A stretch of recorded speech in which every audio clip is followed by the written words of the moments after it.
Okay, so you ready to dive deep into this whole gratitude thing? Absolutely. Not just like, gratitude is good, but like really getting into it. Yeah.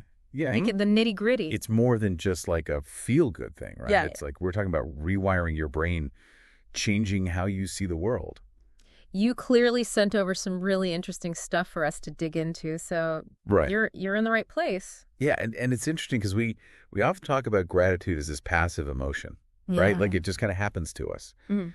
But the more I look at this research, the more I think it's actually much more active. Yeah. It's almost like a mental muscle we can strengthen with practice. Like we're not just waiting around for gratitude to come knocking. Exactly. We are creating it. Exactly. And it's not just about the event itself, right? It's about diving deeper into the meaning for you, recognizing the effort someone made, or how it rippled out and impacted your life. Oh, this is good, because if it's a skill, if we can train it, If we can train it, that means... then it's like we can get better at it. Let's get into the science of this. Okay, let's do it. What's happening in the brain? So one of the most well-documented changes is in the reward pathways of the brain. These are the same circuits that light up when we experience pleasure. Dopamine. Dopamine, exactly. That feel-good chemical. Yeah. But it's more than just feeling good. Okay. Dopamine plays a huge role in motivation and learning. That makes sense. When we experience something positive, that dopamine surge tells our brain, this is good. Let's remember this. So gratitude is training our brains to seek out and savor the good stuff. That's a great way to put it. So, I mean, I hear what you're saying about the negativity bias. Oh, yeah. Our brains are kind of looking for the negative, but gratitude can help kind of counteract that. It's not about ignoring the negative, but about strengthening those neural pathways that allow us to see the good even in challenging situations. Right? It's about expanding our perspective, not shrinking it. So instead of just acknowledging something positive, I need to really lean into the why behind it. The effort, the impact, the ripple effects. I love that. The why behind it. That's huge. Yeah. That's how we take it to that deeper level. Yeah. And just like any good workout, you're going to see results in different areas of your life. We're talking reduced stress, improved sleep, even physical benefits like lower blood pressure. Wait, are you serious? Gratitude can impact my sleep. I've got to hear more about this. You know, when we're stressed, our bodies release cortisol. And chronically elevated cortisol levels are known to really mess with sleep. Yeah. But gratitude can help lower cortisol. So it's like gratitude acts as a buffer against stress, allowing our bodies to relax and recharge more effectively. That's a great way to put it. And there's actually research to back this up. Okay. One study from UC Berkeley found that just a few weeks of practicing gratitude led to significant improvements in sleep quality. Okay, but how much gratitude are we talking about here? That's a great question. Do I need to be like constantly blissed out? No, not at all. In fact, forcing gratitude can actually be counterproductive. Okay. It's about finding small, sustainable ways to weave it into your daily life. Okay, that's a relief. Right. So what are some of those ways? What are those ways to bring in more gratitude? Yeah. Well, we've talked about gratitude journals, and those can be great. Yeah. But we can go deeper. One practice that has some really cool research behind it is the gratitude letter. Oh, yeah, gratitude letters. I've heard about these. Remind me how they work. It's simple, but so powerful. Okay. You write a heartfelt letter to someone who has had a positive impact on your life, someone you might not have properly thanked. Could be a mentor, family member, even someone you haven't seen in years. So it's not just about receiving gratitude, but actively giving it? You got it. And the act of writing itself Okay. can be incredibly powerful. It forces you to slow down, reflect, really savor those positive memories and feelings. Okay, I can see that. What else you got? Another one I love is what I call gratitude in conversation.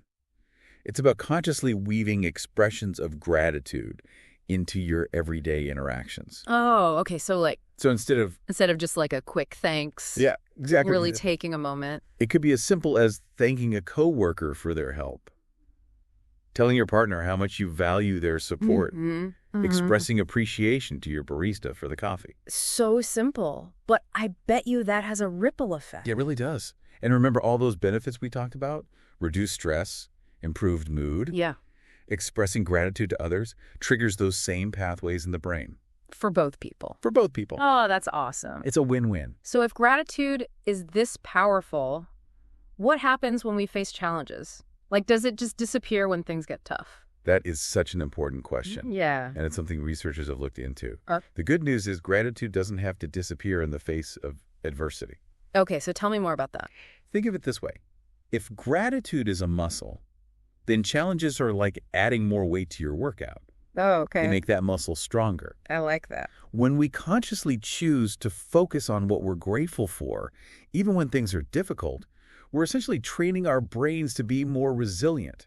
We're building up our capacity to cope with stress and adversity. So instead of letting challenges completely derail our gratitude practice, Exactly. we can actually use them as opportunities to strengthen it. Yes. Love it. Okay. It's about shifting our perspective, reframing those challenges as opportunities for growth and learning. That is powerful. It's like gratitude isn't just about feeling good. It's about equipping ourselves with the mental and emotional tools to navigate the ups and downs of life with more grace and resilience. Yes. You got it. And the research backs this up. Studies have shown that people who practice gratitude regularly tend to be more optimistic, more resilient, and better equipped to handle stress and adversity. I'm really starting to see the bigger picture here. Gratitude isn't just some fleeting emotion. It's a skill, a practice that we can cultivate and strengthen over time, and the benefits are far-reaching. But I'm curious, are there any long-term studies on the impact of gratitude? Like, what happens when we stick with it for weeks, months, even years? Does it really live up to the hype? Oh, absolutely. There's some fascinating research out there on the long-term effects of gratitude. One study from UC Berkeley found that people who write gratitude letters for just a few weeks reported significant improvements in their mental health that lasted for up to 12 weeks after the practice ended. 12 weeks. 12 weeks? That's wild. What other long-term benefits did they find? They found that gratitude can actually strengthen relationships over time. When we consistently express gratitude to our loved ones, it fosters a deeper sense of connection, trust, and appreciation, leading to stronger, more fulfilling relationships. Makes sense. What about other long-term impacts? Well, studies have also shown that consistent gratitude can actually make us more resilient over time. It's like building up a reserve of inner strength that we can draw on during challenging times. Okay, that makes sense. So it's not just about feeling grateful in the moment. It's about creating lasting positive changes in our brains and in our lives. Okay, so it's not just in our heads. Exactly. And it goes even deeper than that. Research has shown that gratitude can actually make us less materialistic and more focused on what truly matters in life. Oh, wow. That's really interesting. So instead of always chasing after the next big thing, we're more content with what we have and more appreciative of the simple joys in life. Precisely. Gratitude helps us to shift our focus from what we lack to what we already have, leading to a greater sense of contentment and fulfillment. Okay. And that shift in perspective can be incredibly powerful. This is all so incredibly eye-opening. But I have to ask, if gratitude is this powerful, this transformative, even what happens when we face really tough times, does our capacity for gratitude just disappear when we're struggling? That's such an important question. Yeah. And one that I think we all grapple with at some point. Yeah. The good news is, even in the face of hardship, gratitude doesn't have to disappear. In fact, it can actually become even more crucial during those times. Really? Think of it like this. If we've been actively practicing gratitude and strengthening those neural pathways, it's like we've built up a muscle. Okay. And just like any muscle, it might feel harder to use when we're under stress or facing a challenge. Yeah. But that doesn't mean it's gone. Right. It just means we need to be even more intentional about engaging it. So it's not that our capacity for gratitude diminishes, but rather we need to work a bit harder to access it when things are tough. Exactly. It's like flexing that gratitude muscle even when it feels difficult, even when our brains want to default to negativity or fear. It's about actively choosing gratitude even when it feels counterintuitive. Yes, exactly. Interesting.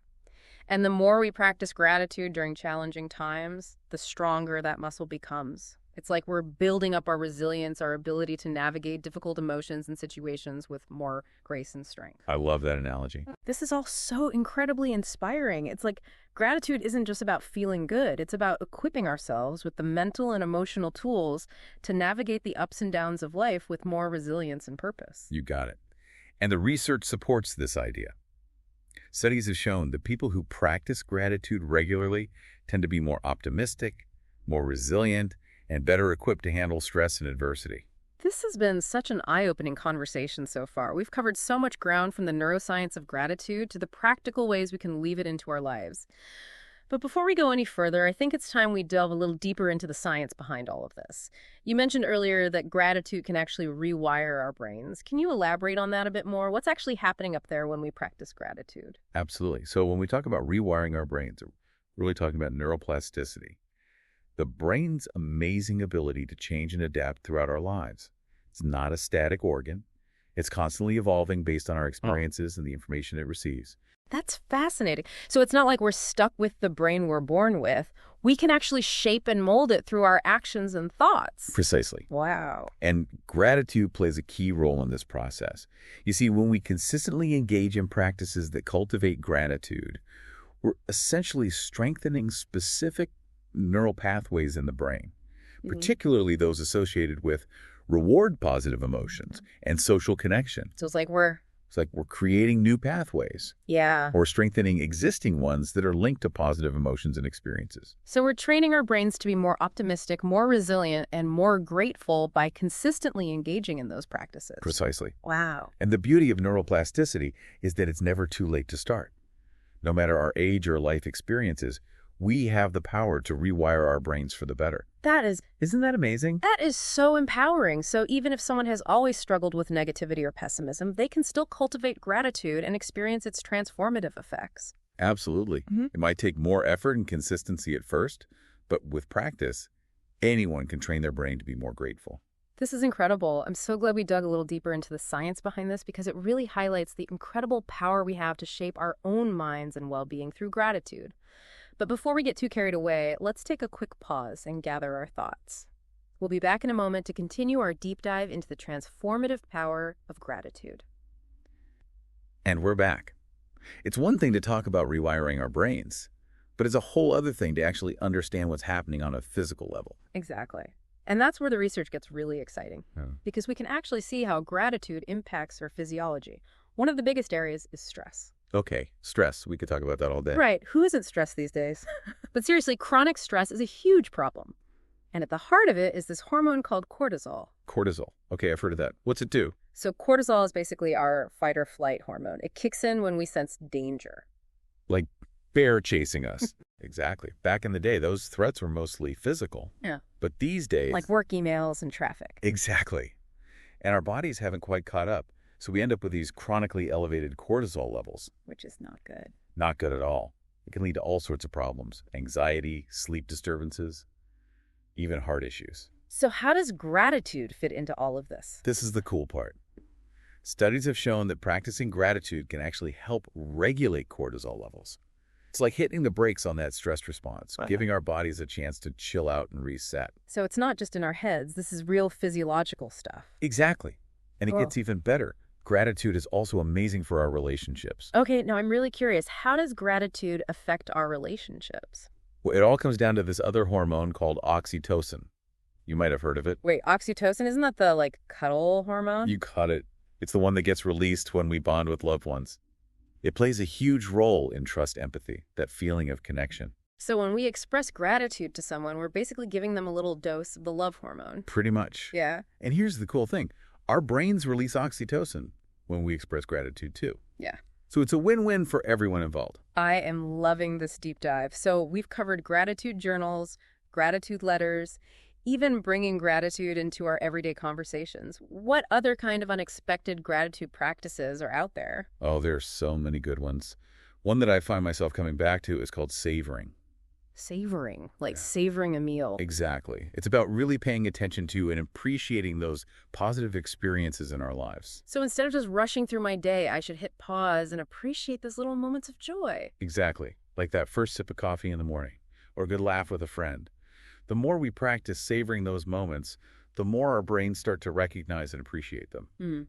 And that leads to greater happiness over time. Okay, I like that one. Now I'm curious what else you've got. Right. This one might seem a little counterintuitive, but it's called negative visualization. Negative visualization. Now, why would I want to visualize negative things? It sounds strange. No. I know. But stick with me. It's actually a Stoic practice that involves imagining the loss of things we value in our lives. Like what? It could be anything, really. Your health, your loved one, your job. By contemplating the impermanence of these things, okay, we actually deepen our appreciation for them at the present moment. So it's like a reality check. A reminder not to take things for granted. Exactly. It's a powerful way to shift our perspective and cultivate gratitude for what we have right now. I can see that. But it also sounds kind of intense. I don't know if I could handle that every day. You definitely don't have to. Yeah. It's all about finding what works for you. Gratitude is not a one-size-fits-all thing. Right. It's about finding that balance. Exactly. It's a practice, not a performance.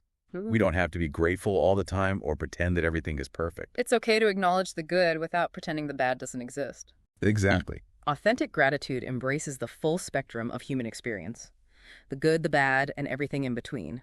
And it's in that space of honesty and vulnerability that true gratitude can flourish. Welcome back. You know, it's interesting because we talk about gratitude, but sometimes it feels like our culture wants us to just be positive all the time. Yeah, that good vibes only mentality can actually be kind of harmful. It's like we're not supposed to ever feel negative emotions. Exactly. And then we end up feeling ashamed or guilty for having those feelings. Which just makes things worse. Totally. It's like putting a Band-Aid on a wound without actually cleaning it out. Right. So it's not about denying the difficult emotions, but giving ourselves permission to feel them. Exactly. It's about recognizing that life is full of contrasts.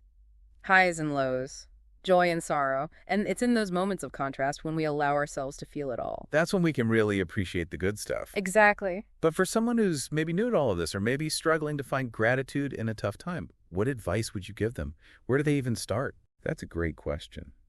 You know, I think a good starting point is simply shifting our focus from what we don't have to what we do have. Easier said than done, though, right? Oh, totally. It takes practice. Yeah. Especially when those negative thought patterns are so ingrained. But it's like building a muscle. The more we work at it, the easier it gets. So we got to catch ourselves when we're spiraling and consciously choose to focus on something positive instead. Exactly. And it doesn't have to be something huge. It could be as simple as enjoying a cup of tea or a sunny day. Yeah, those little moments of joy can make a big difference. Absolutely. And the more we notice and appreciate those moments, the more our brains start to rewire themselves. So it's like we're training our brains to see the good. Exactly. And it becomes more natural over time. It's not about pretending everything is perfect, but about cultivating a mindset of gratitude that helps us navigate all of life's ups and downs. That makes a lot of sense. It's not about achieving some perfect state of bliss. It's about embracing the full experience. Exactly. The good, the bad, and everything in between. Well, this has been a truly insightful conversation. Thank you so much for sharing your expertise with us today. Thank you for having me. And to our amazing listeners, we hope this deep dive into gratitude has left you feeling inspired and ready to cultivate more joy, appreciation, and resilience in your own lives. Remember, gratitude is a practice, a journey, not a destination. Start small, be consistent, and most importantly, be kind to yourselves along the way. Until next time, may your days be filled with gratitude and wonder.